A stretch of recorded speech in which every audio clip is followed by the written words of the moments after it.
I race and I love motorsport because it is so competitive. Be it lap time or be it door to door, it's still about competing and winning and getting the best out of yourself and out of the car. My name's Dale Malone and this is my Nissan Super GTZ.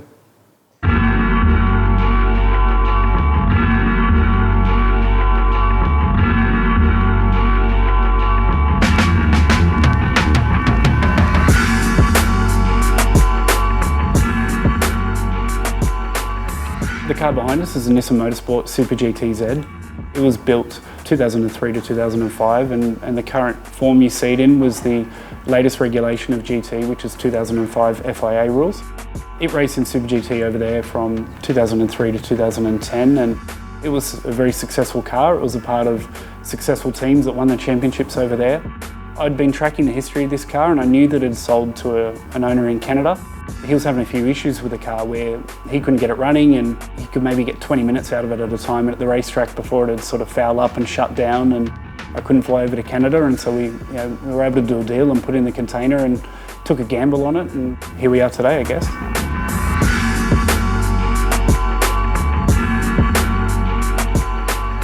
You can't just make things for this, you have to take out everything that's there and start with modern technology. I knew the computer system in it is an old Pectel, Cosworth sort of, it was literally 90s DOS technology. It's no longer supported. You can't get replacement computers for it. All the firmware on those computers are especially made for Nissan Motorsport. Should that not work, then I'll never be able to tune the car, I'll be stuck. What we discovered was that the reason the car wasn't running previously with the old owner was where he was in Canada. Was 3,000 feet above sea level. The car was programmed and only mapped to run at sea level, and it doesn't have a compensation there for barometric pressure. It's a shame because he obviously could have got the car running, and they battled with it for a long time, but it's all running here, and thankfully, touch wood, we're able to keep running the car.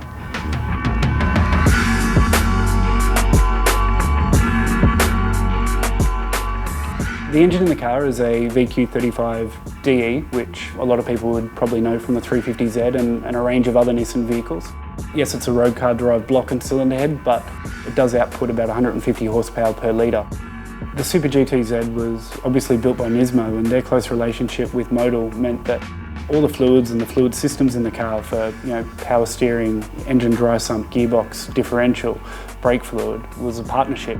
For example, the gearbox is designed to only run on one grade of Motul oil, and Hewland manufactured that, even though they're an English manufacturer, was contracted for Nismo. That's why we continue to run the product in the car, and that's what it's designed for. When we're in a controlled horsepower category, 3 horsepower through a viscosity of oil being too heavy could be the difference of 5 kilometres down a straight.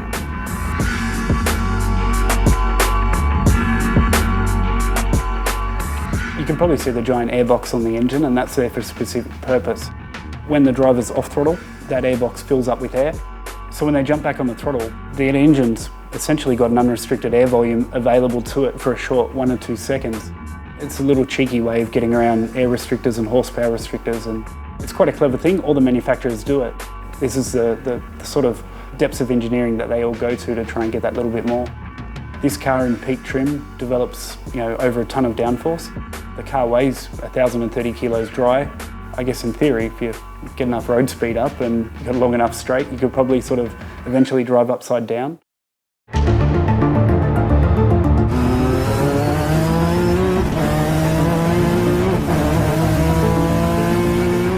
We took the car out for its first big public outing, and that was World Time Attack Challenge here in Sydney. World Time Attack's always a great event. It's a huge event in the industry because you've got a lot of young fans, plus you've got a lot of fans across the Japanese sports car scene. Motul supported us through the event, and it was great to sort of take the car out and really have a good show and enjoy the car as well as get it out there in the public.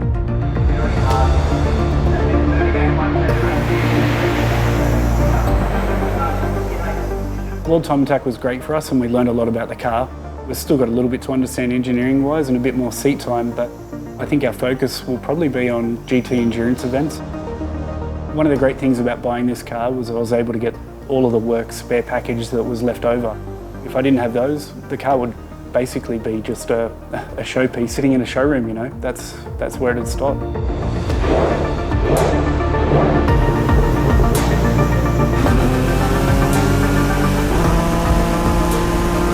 It's got a lot of life left in it, and I'm really lucky and fortunate.